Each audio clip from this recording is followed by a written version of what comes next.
Hello दोस्तों, आप लोग कैसे हैं। तो दोस्तों आज हम लोग बात करेंगे 6 क्लास की चैप्टर नंबर 2 का हिस्ट्री का, जो फर्स्ट चैप्टर हो चुका है और जो नहीं देखे हैं वो जा कर के देख लीजिएगा। तो चलिए शुरू करते हैं। ये कितना का है, तो ये 6 चैप्टर 2 का है, ठीक है ना। ये चैप्टर का नाम क्या है, तो आखेटक खाद्य संग्राहक से भोजन उत्पादन तक। क्या है आखेटक खाद्य संग्रहण से भोजन उत्पादक तक। थोड़ा सा इसके बारे में जान लेते हैं, ठीक है ना। तुषार की रेल यात्रा, ये क्या है, इसका नाम क्या है, तो तुषार है। तुषार अपने एक रिश्तेदार की शादी में दिल्ली में चेन्नई जा रहा था। मतलब दिल्ली से कहाँ जा रहा था, तो चेन्नई जा रहा था। रेल में उससे खिड़की वाली सीट मिली। क्या वाली सीट मिली, तो खिड़की वाली सीट मिल गई, जहाँ से वह बाहर का नज़ारा देखने में मगन हो गया। तेज़ दौड़ती गाड़ी से उसने देखा कि पेड़ पौधे, घर, खेत खलिहान बड़ी तेज़ी से पीछे की ओर छूटते चले जा रहे थे। तभी उसके चाचा ने उसके कंधे पर हाथ रखकर कहा, पता है, लोगों ने मात्र 150 साल पहले रेल से यात्रा करनी शुरू की थी। बात तो इसके कुछ दशक बाद आई। तुषार सोचने लगा। क्या करने लगा, तुषार सोचने लगा। जब लोगों के पास आने जाने के लिए तेज़ रफ्तार वाली क्या है, सवारियां नहीं थी, मतलब गाड़ी नहीं थी, तो क्या वे यात्रा नहीं करते थे। क्या वे अपनी सारी ज़िंदगी एक ही जगह पर बिता दिया करते थे। ये किसने सोच रहा थी, तुषार ने सोच रहा है, ठीक है ना। नहीं, ऐसी बात नहीं है। चलिए आगे देखते हैं, ठीक है।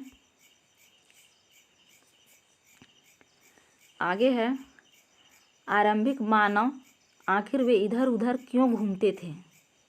आरंभिक मानव इधर उधर क्यों घूमते थे। हम उन लोगों के बारे में जानते हैं जो इस उपमहाद्वीप में 20 लाख साल पहले रहा करते थे। कितने साल पहले, तो 20 लाख साल पहले रहा करते थे।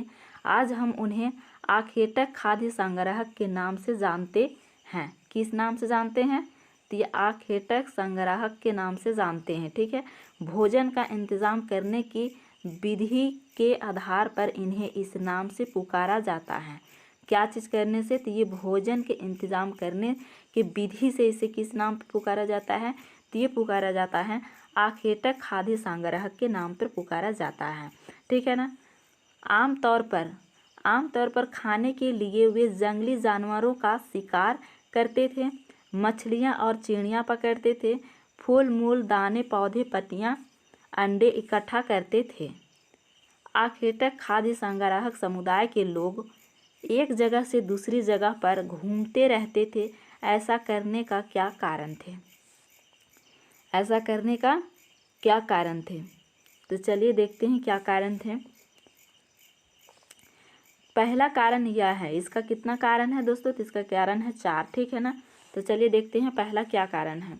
तो पहला कारण है यह कि अगर वे एक ही जगह पर ज़्यादा दिनों तक रहते तो आसपास के पौधे, फलों और जानवरों को खाकर समाप्त कर देते थे। इसीलिए क्या करते थे, भोजन की तलाश में इन्हें दूसरी जगह जाना पड़ता था। पहला कारण ये हो गया, ये भोजन की तलाश में दूसरी जगह जाते थे। एक जगह रहने से क्या होता था, पौधों, फूलों और जानवरों को ख़त्म कर देते थे ये लोग खा करके, ठीक है ना। उसके बाद उसे तलाश करने के लिए वो एक जगह से दूसरी जगह जाते थे। तो ये हो गया पहला कारण। अब दूसरा कारण क्या है, दूसरा कारण यह है कि जानवर अपने शिकार के लिए या फिर हिरन और मवेशी अपना चारा ढूंढने के लिए एक जगह से दूसरी जगह जाया करते हैं। इसीलिए इन जानवरों का शिकार करने वाले लोग भी इनके पीछे पीछे जाया करते होंगे। तब इसमें यह है कि जानवर दूसरे शिकार के लिए या अपना चारा ढूंढने के लिए एक जगह से दूसरी जगह जा रहे हैं, तो उस जानवर को शिकार करने के लिए उसको पीछे पीछे क्या कर रहे थे, जा रहे थे। तो यानी ये शिकार करने के लिए जा रहे थे। तो ये दूसरा कारण हो गया। अब चलिए देखते हैं तीसरा क्या कारण है। तीसरा कारण यह कि पेड़ों और पौधों में फूल मूल अलग अलग मौसम में आते हैं, इसीलिए लोग उनकी तलाश में उपयुक्त मौसम के अनुसार अन्य इलाकों में घूमते होंगे। जैसे कि अलग अलग मौसम में अलग अलग पेड़ में अलग अलग फल आते हैं। हर मौसम में अलग अलग पेड़ होते हैं तो फल भी अलग अलग आते हैं, ठीक है ना। एक ही मर्तबा एक ही समय में एक ही मौसम में सारे फल नहीं देते हैं पेड़, तो उसी की तलाश करने के लिए ये लोग क्या करते थे, एक जगह से दूसरी जगह जाते थे, ठीक है ना। अलग अलग मौसम की वजह से एक जगह से दूसरी जगह जाते थे, यानी ये तीसरा कारण हो गया। चौथा कारण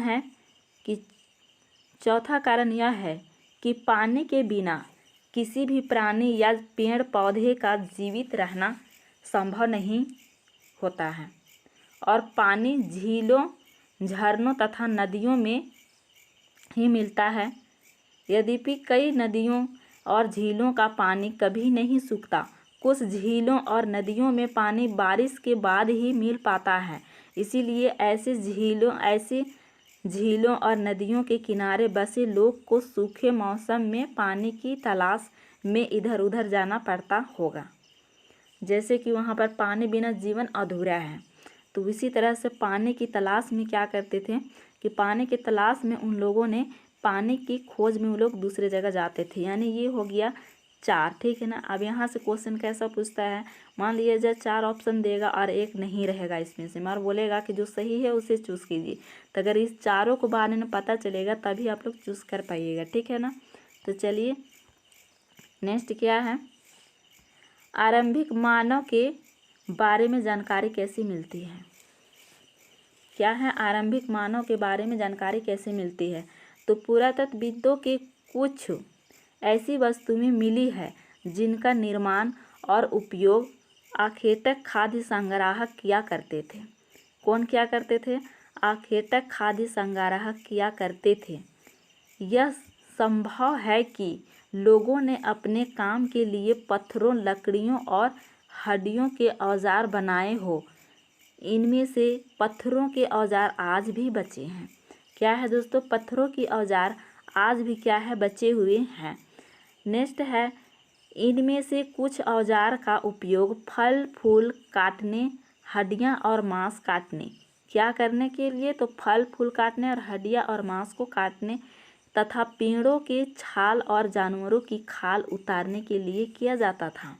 क्या किया जाता था, पेड़ों के छाल, जानवरों की खाल उतारने के लिए किया जाता था।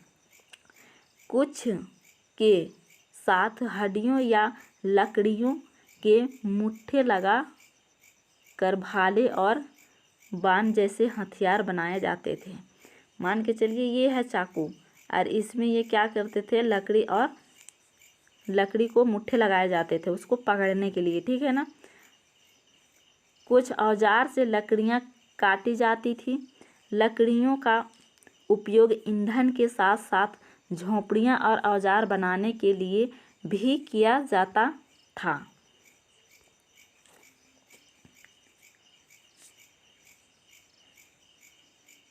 नेक्स्ट है, पत्थर के औजारों का उपयोग बाएं इंसान के खाने योग्य जड़ों को खोदने के लिए किया जाता था। क्या किया जाता था, जड़ों को खोदने के लिए। जानवरों को खाल से बने वस्त्रों को सिलने के लिए किया जाता था।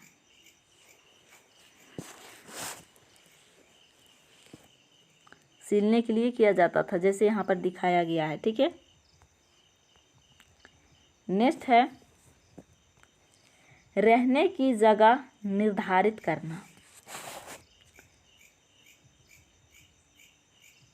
मानचित्र 2 को देखो। लाल त्रिकोण वाले स्थान वे पूरा स्थल है जहाँ पर आखेटक खाद्य संग्राहकों के होने के प्रमाण मिले हैं। कहाँ मिले हैं, तो यहाँ पर जो चित्र दिखाई दे रहा है वहाँ पर क्या मिले हैं, आखेटक खाद्य संग्राहकों के रहने का प्रमाण मिले हैं। इनके अलावा भी और कई स्थान पर आखेटक खाद्य संग्राहक रहते थे। मानचित्र में सिर्फ कुछ गिने चुने स्थान क्या है दोस्तों, मानचित्र में सारे स्थान को दर्शाया नहीं गया है, कुछ गिने चुने जो है उसी चिन्हित किए गए हैं। कई पूरा स्थल नदियों और झीलों के किनारे पाए गए हैं। क्या किए गए हैं, नदियों और झीलों के किनारे पाए गए हैं। तो यहाँ पर देख सकते हैं इस चित्र के द्वारा, यहाँ पर जो लाल कलर का ये त्रिकोण है ये पूरा पौराणिक पूरा स्थल है। तो यहाँ पर देखिए ये भीमबेटका हो गया, ये कुरनूल गुफाएं हो गया, ये हुसगी हो गया, ये 3 गुफाएं हैं। फिर यहाँ पर चतुर्भुज जैसा दिखाई दे रहा है, वो कहाँ है, तो वो है दार्जिलिंग हेडिंग, उसका बाद फिर चिरान, उसका बाद फिर बुरजहूम है, मेहरगढ़ है जो अभी पाकिस्तान में है, और फिर ये है हल्लूर, उसका बाद फिर है पैमापल्ली, ये ठीक है ना। उसके बाद फिर जो हरा कलर में गोल दिखाई दे रहा है वो है आदि चन्नालूर, उसका बाद फिर क्या है ब्रह्मगिरी, ये ठीक है। उसका बाद फिर ये क्या है इनाम गांव है, ठीक है ना, ये कहाँ, तो इनाम गांव। उसके बाद फिर ये स्टार जो दिख रहा है वो मुंबई और कोलकाता जो आधुनिक नगर है, और ये आरंभिक गांव, ठीक है। तो यहाँ पर दर्शाया गया है इस चित्र के माध्यम से, ठीक है ना, लेकिन फिर भी पूरा को नहीं दर्शाया गया है। नेक्स्ट है, चूँकि पत्थर के उपकरण बहुत महत्वपूर्ण थे इसीलिए लोग ऐसी जगह ढूंढते रहते थे जहां अच्छे पत्थर मिल सके। क्या करते थे, पत्थर बहुत ही महत्वपूर्ण था इसीलिए वो क्या करते थे दोस्तों कि ये लोग एक जगह से दूसरे जगह ढूंढते रहते थे और अच्छे और सुंदर पत्थर ढूंढते रहते थे, ठीक है ना। अब यहाँ पर देखिए शैल चित्रकला, इससे हमें क्या पता चलता है, तो एक शैल चित्रकला, इस चित्र के बारे में बताओ। जिन गुफाओं में लोग रहते थे उनमें से कुछ की दीवारों पर चित्र मिले हैं। इन्हें कुछ सुंदर उदाहरण मध्य प्रदेश और दक्षिण उत्तर प्रदेश की गुफाओं से मिले चित्र हैं। इनमें जंगली जानवरों का बड़ी कुशलता से सजीव चित्र किया गया है, जैसे कि इस चित्र को आप लोग देख रहे हैं। और ये कहाँ मिलता है, इस चीज़ को याद रखेंगे, यहाँ पर मध्य प्रदेश और दक्षिण उत्तर प्रदेश में, ठीक है ना, ये दक्षिण उत्तर प्रदेश में, ठीक है।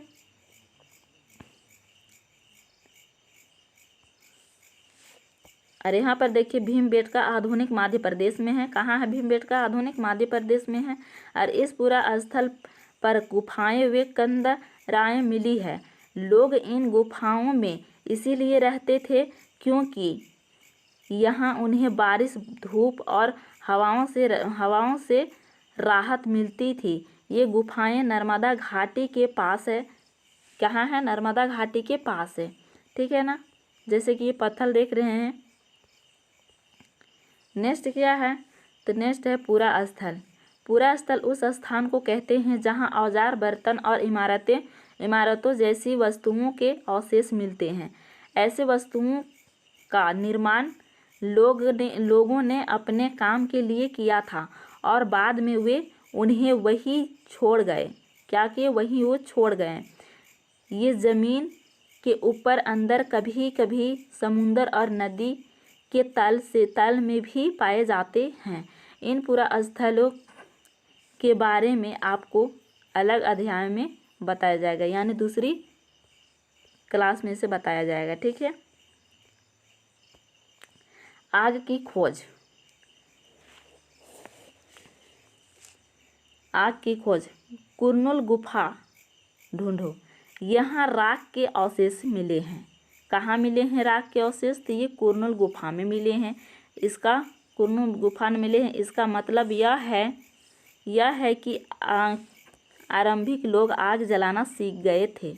क्या किए थे, आरंभिक लोग आग जलाना सीख गए थे और आग का इस्तेमाल कई कार्यों के लिए किया गया होगा, जैसे प्रकाश यानी उजाला के लिए, मांस पकाने के लिए, भूनने के लिए और खतरनाक जानवरों को दूर भगाने के लिए। जो खतरनाक जानवर को दूर भगाने के लिए अभी भी किया जाता है।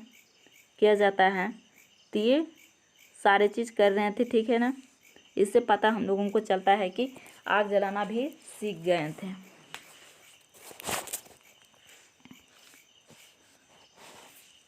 नाम और तिथियाँ।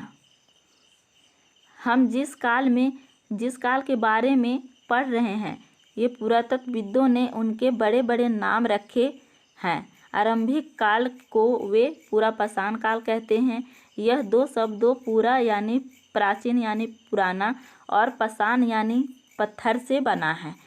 यह नाम पुरा स्थलों से प्राप्त पत्थर के औजारों के महत्व को बताता है और पुरापाषाण काल 20 लाख साल पहले से 12,000 साल पहले के दौरान माना जाता है। इस काल को भी 3 भागों में विभाजित किया गया है: आरंभिक, मध्य और उत्तर पाषाण युग। मानव इतिहास की लगभग 99% कहानी इसी काल के दौरान घटित हुई। कितना प्रतिशत? तो 99%। जिस काल में हमें पर्यावरण बदलाव मिलते हैं उसे मेसोलिथिक यानी मध्य पाषाण युग कहते हैं। इसका समय लगभग 12,000 साल पहले से लेकर 10,000 साल पहले तक माना गया है। इस काल के पाषाण औजार और आम तौर पर बहुत छोटे होते हैं। इन्हें माइक्रोलिथिक यानी लघु पाषाण कहा जाता है। प्राय इन औजारों में हड्डियों या लकड़ियों के मुट्ठे लगे हंसिया और आरी जैसे औजार मिलते थे। साथ साथ पूरा पाषाण युग वाले औजार भी इस दौरान बनाए जाते रहे। अगले युग की शुरुआत लगभग 10,000 साल पहले से होती है। इसे नवपाषाण युग कहा जाता है। नवपाषाण का क्या मतलब होता है? हमने कुछ स्थानों के नाम दिए हैं। अगले अध्याय में तुम्हें ऐसे अनेक नाम मिलेंगे। इससे क्वेश्चन नहीं बनता है। जो कहाँ से क्वेश्चन बनता है वहीं से हम लोग पढ़ेंगे। बदलती जलवायु क्या है दोस्तों? ये बदलती जलवायु लगभग 12,000 साल पहले दुनिया की जलवायु में बड़े बदलाव आए और गर्मी बढ़ने लगी। क्या होने लगी? गर्मी बढ़ने लगी। और इसके परिणाम स्वरूप कई क्षेत्रों में घास वाले मैदान बनने लगे। इससे हिरन, बारहसिंगा, भेड़, बकरी और गाय जैसे उन जानवरों की संख्या क्या हुआ? बढ़ी, जो घास खाकर जिंदा रह सकते हैं। जो लोग इन जानवरों का शिकार करते थे वे भी इनके पीछे आ गए। मतलब जो लोग इन जानवरों को शिकार करते थे उन लोगों ने इनके पीछे क्या कर दिए? आ गए। इनके खाने पीने की आदतों और प्रजनन के समय की जानकारी हासिल करने लगे। मतलब ये इसका खाने पीने का, ये प्रजनन करने का ये जानकारी हासिल करने लगे हो सकता है कि तब लोग इन जानवरों को पकड़ कर अपनी ज़रूरत के अनुसार पालने की बात सोचने लगे। मतलब जब पकड़ करके फिर उनको पालने की बात सोचने लगे। फिर साथ ही इस काल में मछली भी भोजन का महत्वपूर्ण स्रोत बन गई। क्या हो गई? इस काल में मछली भी भोजन का महत्वपूर्ण स्रोत बन गई। ठीक है ना। नेक्स्ट है खेती और पशुपालन की शुरुआत।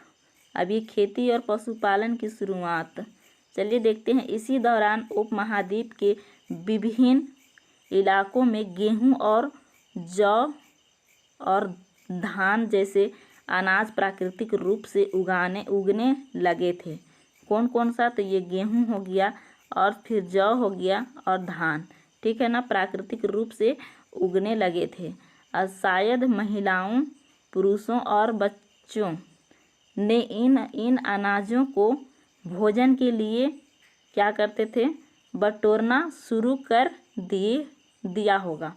साथ ही वे यह भी सीखने लगे होंगे कि यह अनाज कहाँ उगते थे। मतलब ये साथ में क्या करते थे? ये अनाज कहाँ उगते थे उसे भी सीखने लगे थे। और कब पक कर तैयार होते हैं। मतलब ये कब होते हैं, फिर कितना दिन में ये पक कर के तैयार होते हैं। ऐसा करते करते लोगों ने इन अनाजों को खुद पैदा करना सीख लिया होगा। मतलब ऐसे धीरे धीरे क्या होगा? इन लोगों ने पैदा करना उन्होंने सीख लिया होगा, उसे बोना सीख लिया होगा, फिर कितना दिन में कटाई होता है वो सारी चीज़ उसमें क्या किया सीख लिया होगा। इस प्रकार धीरे धीरे कृषक बन गए, मतलब धीरे धीरे क्या बोले बन गए तो कृषक बन गए, ठीक है ना। नेक्स्ट है, इसी तरह लोग ने अपने घरों के आसपास रख कर जानवरों को आकर्षित कर उन्हें पालतू बनाया होगा, मतलब उसे बहुत पालन पोषण करके उसे आकर्षित अपने तरफ करके वो क्या किया जानवरों को पालतू बनाया होगा। सबसे पहले जिस जंगली जानवर को पालतू बनाया गया वह जानवर कौन सा है दोस्तों, तो ये है कुत्ता, ठीक है ना। ये कुत्ते का जंगली पूर्वज था, यानी ये सबसे पहले अगर पूछा जाएगा कि सबसे पहले पालतू जानवर में से में कौन सा है और किससे पालतू बनाया गया था, तो ये कुत्ते हो जाएगा, ठीक है ना। धीरे धीरे लोग भेड़, बकरी, गाय और सूअर जैसे जानवरों को अपने घरों के नज़दीक आने को उत्साहित करने लगे। क्या करने लगे, उत्साहित मतलब आने देने लगे, ठीक है। ऐसे जानवर झुंड में रहते थे, ऐसे जानवर क्या होते थे, झुंड में रहते थे और ज़्यादातर घास खाते थे। क्या करते थे दोस्तों, ज़्यादातर घास खाते थे। अक्सर लोग अन्य जंगली जानवरों के आक्रमण से उनकी सुरक्षा किया करते थे और इस तरह धीरे धीरे पशुपालन बन गए, मतलब ये धीरे धीरे खेती भी करना सीख गए और पशु पालना भी सीख गए, ठीक है ना। नेक्स्ट है बसने की प्रक्रिया। लोगों द्वारा पौधे उगाने और जानवरों की देखभाल करने को बसने की प्रक्रिया का नाम दिया गया। मतलब लोगों ने खेती जब उगाने लगे, फिर जानवर भी पालने लगे, उसके बाद उसे बसने की प्रक्रिया का नाम दिया गया। अपनाए गए पौधे तथा जानवर अक्सर जंगली पौधे तथा जानवर से भिन्न होते हैं। इसकी वजह यह है कि बसने की प्रक्रिया की दिशा में अपनाए गए पौधों या जानवरों का लोग चयन करते हैं। उदाहरण के तौर पर लोग उन्हीं पौधों तथा जानवरों का चयन करते हैं जिनके बीमार होने की संभावना कम हो। मतलब जो जानवर कम बीमार पड़ते हैं, उसके बीमार होने का संभावना कम होते हैं, वो क्या करते, वही जानवर को लोग चुनते थे।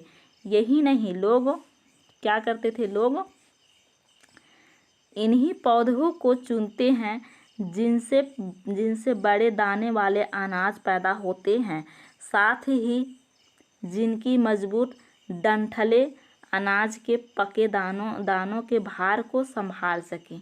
क्या बोल रहे हैं, ये मजबूती जो है वो अनाज के पके हुए जो डाल है उसको, अनाज को, उसे वो संभाल सके। ऐसे पौधे को लोग चुनते थे।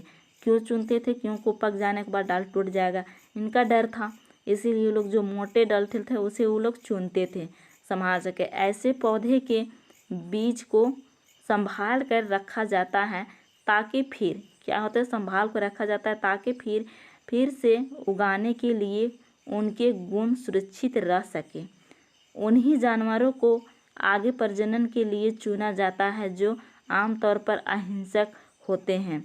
मतलब जो अहिंसक होते हैं उनसे डर नहीं रहता है, और इसीलिए हम देखते हैं कि पाले गए जानवर तथा कृषि के लिए अपनाए गए पौधे जंगली जानवरों तथा पौधे से धीरे धीरे भिन्न होते गए। और क्या होता, मिसाल के तौर पर जंगली जानवरों की तुलना में पालतू जानवरों के दांत और सींग छोटे होते हैं। तो मतलब जंगली जो जानवर होते हैं उनके दांत बड़े होते हैं, सींग भी बड़े होते हैं, लेकिन जो पालतू जो जानवर होते हैं उनके दांत हो या सींग हो क्या होते हैं दोस्तों, छोटे होते हैं, ठीक है ना। नेक्स्ट क्या है, इन दांतों को देखो, दिखाई दे रहा है ना, ये दांत है। क्या है दोस्तों, ये दांत है। इन दांतों को देखो, इनमें से कौन सा जंगली सूअर का है और कौन सा पालतू सूअर का है। तो ये हो गया बड़ा वाला जंगली का और ये हो गया छोटा वाला किसका, पालतू का। नेक्स्ट है, बसने की प्रक्रिया पूरी दुनिया में धीरे धीरे क्या हुआ, चलती रही। क्या है, बसने की जो प्रक्रिया है वो पूरे दुनिया में धीरे धीरे चलती रही। यह करीब 12,000 साल पहले शुरू हुई। वास्तव में आज हम जो भोजन करते हैं वे इसी बसने की प्रक्रिया की वजह से हैं। मतलब जो आज हम लोग भोजन करते हैं वो इसी की वजह से है, ठीक है ना, इसी की वजह से है। कृषि के लिए क्या है, अपनाई गई बसने प्राचीन फसलों में गेहूं तथा जौ आते हैं। प्राचीन फसलों में क्या आते हैं, तो गेहूं तथा जौ आते हैं। उसी तरह सबसे पहले पालतू बनाए गए जानवर कौन आते हैं दोस्तों, तो ये आते हैं कुत्ता, ठीक है ना। उसका बाद फिर क्या आता है, तो भेड़ आता है, बकरी आता है, फिर गाय आता है। जितना भी चीज़ फिर पालतू बनाया गया है बाद में आता है। एक नई जीवन शैली। तुम किसी पौधे के बीज को बो कर देखो, तुम पाओगी कि इसे विकसित होने में कुछ वक्त लगता है। तो ये बात सही है, कोई भी बीज को बोने से कुछ समय लगता है, इसमें कुछ दिन, महीने, ये फिर साल तक लग सकता है। इसीलिए जब लोग पौधे उगाने लगे तो उनकी देखभाल के लिए इन्हें एक ही जगह पर लंबे समय तक रहना पड़ा। मतलब एक ही जगह क्या करना पड़ा, लंबे समय तक रहना पड़ा। और बीज बोने से लेकर फसल पकने तक, पौधे की सिंचाई करने तक और खरपतवार हटाने तक, और जानवरों और चिड़ियों से उनकी सुरक्षा करने जैसे बहुत से काम शामिल थे। और कटाई के बाद अनाज का उपयोग बहुत संभाल कर करना पड़ता था। मतलब एक जगह वो लोग रहे, किस लिए रहे, तो उस पौधों को लगाएं, उस पौधों को देखभाल करने के लिए वो लोग एक जगह रहना स्टार्ट किए, ठीक है ना। और जब तक वो लोग लगाए बोए, जब तक वो काटेंगे ना, उसे छोड़ करके तो जाएंगे नहीं, क्योंकि वहाँ पर देखना पड़ता था, चिड़ियाँ आ रहे हैं, बैल आ रहे हैं, जितना भी आ रहे हैं उसको तो बचाना पड़ता था ना, इसीलिए एक जगह रहे। फिर अनाज को भोजन और बीज दोनों ही रूपों में बचा कर रखना आवश्यक था। मतलब अनाज और भोजन, बीज दोनों रूपों में उसे बचा कर रखना आवश्यक था। इसीलिए लोगों को इसके भंडारण की बात सोचनी पड़ी बहुत से।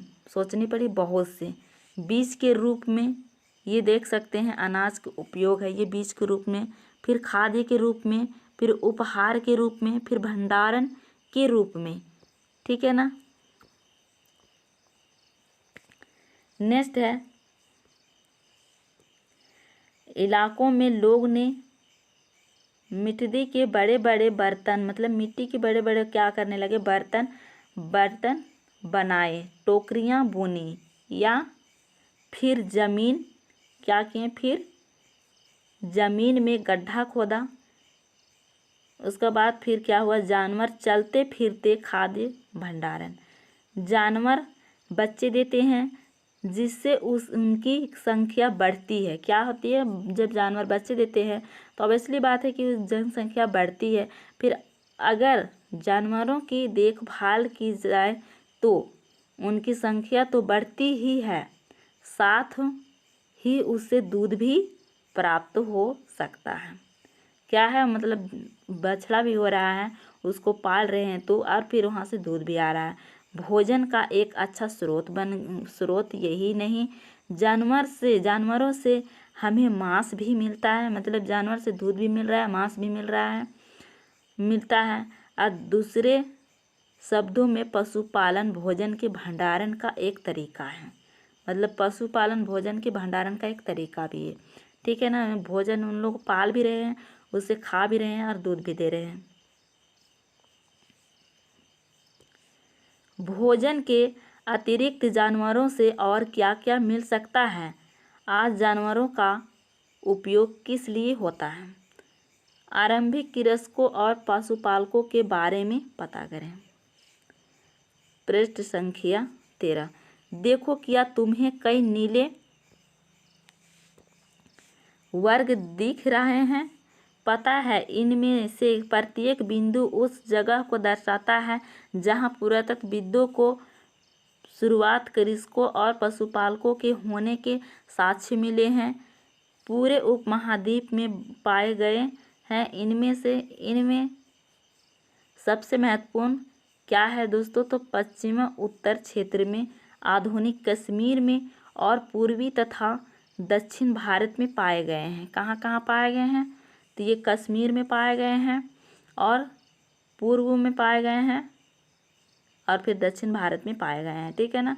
वास्तव में ये निश्चित स्थान कृषकों और पशुपालकों की बस्तियां थी या नहीं, इसे जांचने के लिए वैज्ञानिक खुदाई में मिले पौधों और पशुओं की हड्डियों के नमूने का अध्ययन करते हैं। क्या करते हैं? नमूने का अध्ययन करते हैं। इनमें से सबसे रोचक जले हुए अनाज के दानों को अवशेष है, मतलब जले हुए अनाज के दानों का अवशेष है। ऐसा लगता है कि, कैसा लगता है? ऐसा लगता है कि ये गलती से या फिर जानबूझकर जलाए गए होंगे, मतलब गलती से या जानबूझ करके जलाए गए होंगे। वैज्ञानिक इन अनाज के दानों को पहचान कर सकते हैं। इस तरह हमें पता चलता है कि, मतलब वैज्ञानिक इस अनाज को पता कर सकते हैं और इस तरह हमें पता चलता है, मतलब वैज्ञानिक पहले पता करते हैं फिर हम लोग को पता चलता है। इस उपमहाद्वीप के विभिन्न भागों में बहुत सारी फसलें उगाई जाती है। उपमहाद्वीप के विभिन्न भागों में बहुत सारी क्या किया जाता है? तो फसल उगाए जाते हैं रही होंगी। वैज्ञानिक विभिन्न जानवरों की हड्डियां को भी पहचान कर सकते हैं। नेक्स्ट है अस्थायी जीवन की ओर। क्या है ये? अस्थायी जीवन की ओर। पुरातत्वविदों के कुछ पुरास्थल पर झोपड़ियों और घरों के निशान मिले हैं, जैसे कि बुर्ज होम। वर्तमान कहाँ है? तो कश्मीर में। के लोग गड्ढे के नीचे घर बनाते थे। क्या बनाते थे? बुर्ज होम में जो गड्ढे के नीचे घर बनाते थे और जिन्हें गर्तवास कहा जाता था। क्या कहा जाता था? गर्तवास कहा जाता है। इनमें उतरने के लिए सीढ़ियाँ होती थी। मेन पॉइंट, उतरने के लिए क्या होती थी? सीढ़ियाँ होती थी। यहाँ से कितने क्वेश्चन बनने की संभावना हो जाता है, ठीक है ना, इसलिए ध्यान से इसको समझने की कोशिश कीजिएगा। सीढ़ियाँ होती थी, इससे उन्हें ठंड के मौसम में सुरक्षा मिलती होगी। पुरातत्वविदों को झोपड़ियों के अंदर और बाहर दोनों ही जगह क्या मिला है? आग जलाने का अवशेष मिला है, ठीक है ना। जगहों मिली है, मतलब बाहर भी और अंदर भी। ऐसा लगता है कि लोग मौसम के अनुसार घर के अंदर या बाहर खाना पकाते होंगे। जैसे घर के अंदर खाना पकाते होंगे, बाहर खाना पकाते होंगे, वैसा मौसम के अनुसार लगता है, ठीक ना। एक गर्तवास का चित्र बना। नेक्स्ट है बहुत सारी जगहों से पत्थर के औजार भी मिले हैं। क्या है? बहुत सारी जगहों से पत्थर के औजार भी मिले हैं। इनमें से कई ऐसे जो पुरापाषाण युगीन उपकरणों से भिन्न हैं, इसीलिए इन्हें नवपाषाण युग कहा माना गया है। इनमें वे औजार भी हैं जिनकी धार को और अधिक पैना करने के लिए उन पर पॉलिश चढ़ाई जाती है, मतलब उसे धार करने के लिए उसे पॉलिश चढ़ाए जाते हैं, ठीक है ना। फिर औखली और मूसल का, क्या? औखली और मूसल का प्रयोग अनाज तथा वनस्पतियों से प्राप्त अन्य चीज़ों को पीसने के लिए किया जाता था। आज हजारों साल बाद भी औखली और मूसल का प्रयोग अनाज पीसने के लिए किया जाता है। उसी तरह प्राचीन प्रस्तरयुगीन औजारों का निर्माण और प्रयोग लगातार होता रहा। कुछ औजार हड्डियों से और कुछ औजार हड्डियों से भी बनाए जाते थे। क्या किए जाते थे? कुछ औजार को हड्डियों से बनाए जाते थे। ये नवपाषाण युग के कुछ उपकरण हैं।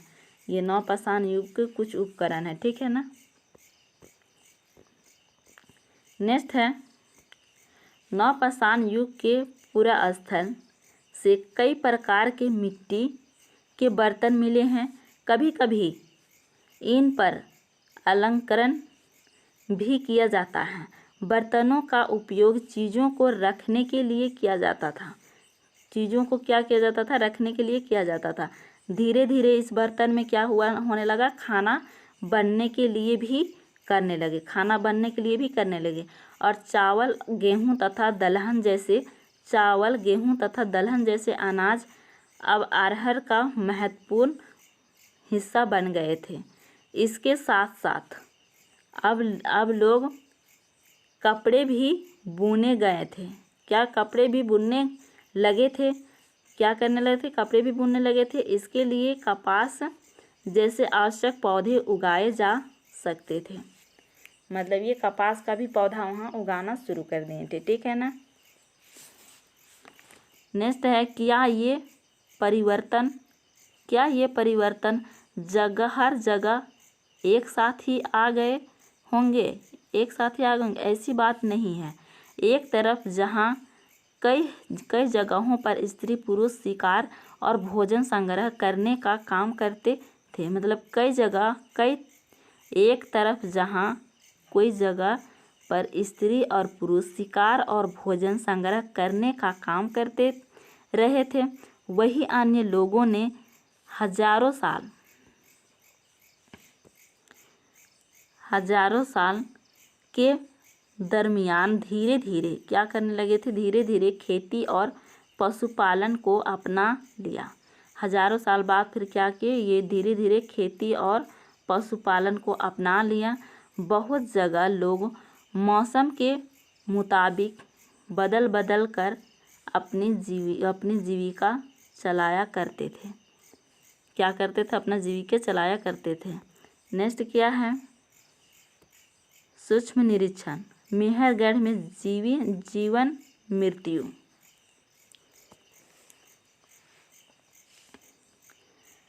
मेहरगढ़ ढूंढो। यह ईरान जाने वाले सबसे महत्वपूर्ण रास्ता बोलन दर्रे के पास एक हरा भरा समतल स्थान है। मेहरगढ़ संभवतः वह स्थान है जहाँ के स्त्री पुरुष ने इस इलाके में सबसे पहले जौ और गेहूँ उगाना और भेड़ बकरियाँ पालना सीखा। क्या करना सीखा? खेती करना सीखा और पशुपालन भी करना सीखा। कहाँ पर ही? तो कहाँ पर ही ये है? तो ये है मेहरगढ़, ठीक है ना। यहाँ विभिन्न प्रकार के जानवरों की हड्डियाँ मिली। क्या मिली है? विभिन्न प्रकार के जानवरों की हड्डियाँ मिली। इनमें हिरन तथा सुअर जैसे जंगली जानवरों तथा भेड़ और बकरियों की हड्डियाँ हैं। मेहरगढ़ में इसके अलावा चौकोर तथा आयताकार घरों के अवशेष भी मिले हैं। मतलब चौकोर तथा आयताकार के घरों के अवशेष भी मिले हैं। प्रत्येक घर में 4 या उससे ज़्यादा कमरे हैं, जिनमें से कुछ संभव भंडारण के काम आते होंगे।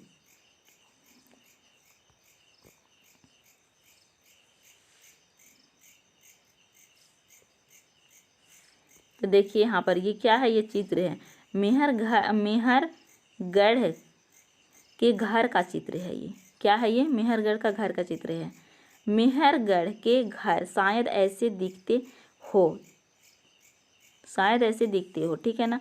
मेहरगढ़ में इसके अलावा चौकर, जी हाँ हो गया था यहाँ पर ना। मृत्यु के बाद सामान्यतः मृतक के संग संबंधी उसके प्रति सम्मान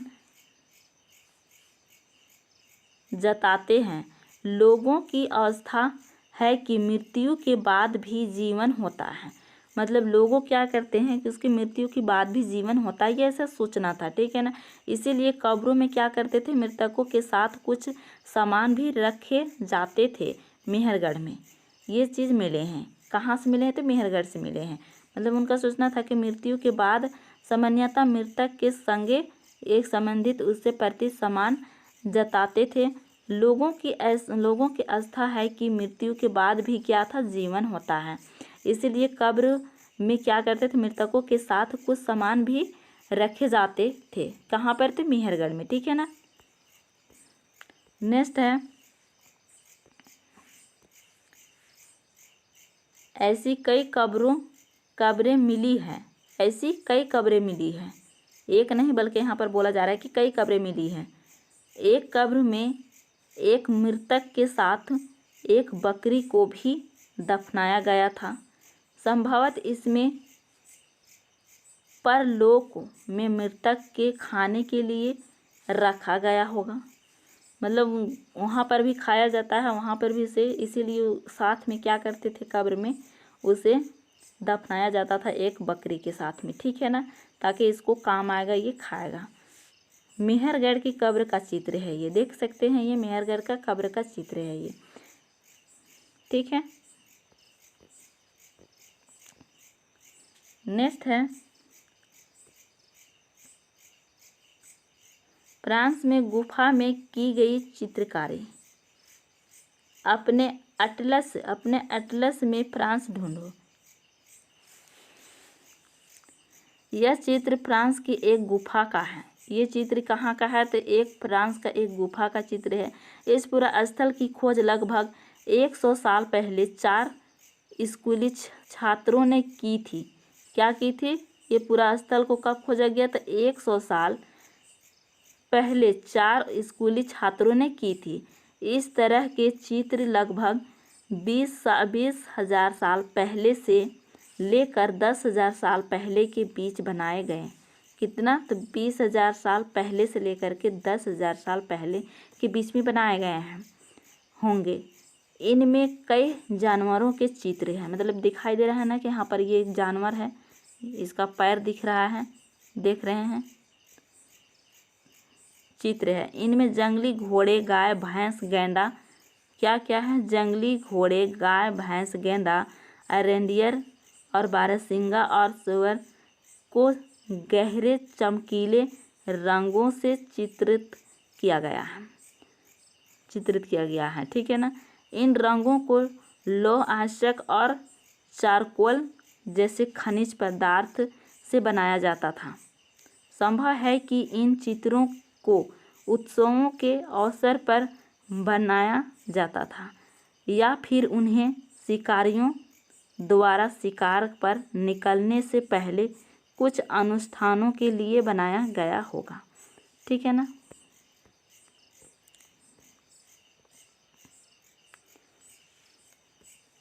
एक नवपाषाणिक पुरास्थल। अटलस में तुर्की ढूंढो। नवपाषाण युग के सबसे प्रसिद्ध पुरास्थल में एक चलात हुई तुर्की में है। यहाँ की दूर दराज स्थानों से कई चीज़ें लाई जाती थी।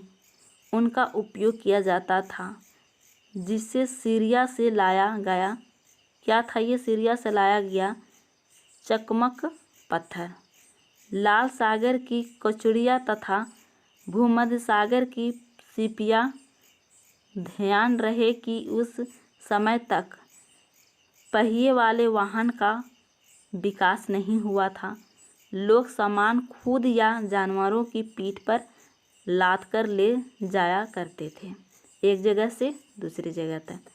उपयोगी शब्द: आखेटक, खाद्य संग्राहक, पूरा स्थल, उद्योग स्थल, औषधीय स्थल, पूरा पाषाण, मध्य पाषाण, लघु पाषाण, कृषक, पशुपालन, नवपाषाण युग और कब्र। इतना हम लोग आज इस चैप्टर में पढ़े हैं। ठीक है ना। इस चैप्टर में हम लोग इतना पढ़े हैं। तो दोस्तों, आज की ये वीडियो कैसा लगा? तो आज के अगर ये वीडियो अच्छा लगा हो तो लाइक, शेयर और कमेंट करके ज़रूर बताएंगे। और जो चैनल को सब्सक्राइब नहीं किए हैं तो चैनल को सब्सक्राइब कर लेंगे, क्योंकि ऐसा वीडियो अभी एग्ज़ाम तक मिलते रहेगा। जब तक नोटिफिकेशन आ जाता है तब तक हम लोग पूरी थ्योरी ख़त्म कर देंगे। जब नोटिफिकेशन आ जाएगा तो फिर हम लोग MCQ शुरू कर देंगे। ये ख़त्म हो जाएगा, फिर MCQ करने में आसान हो जाएगा। ठीक है ना। तो फिर मिलते हैं नेक्स्ट वीडियो में। तब तक के लिए टेक केयर एंड बाय।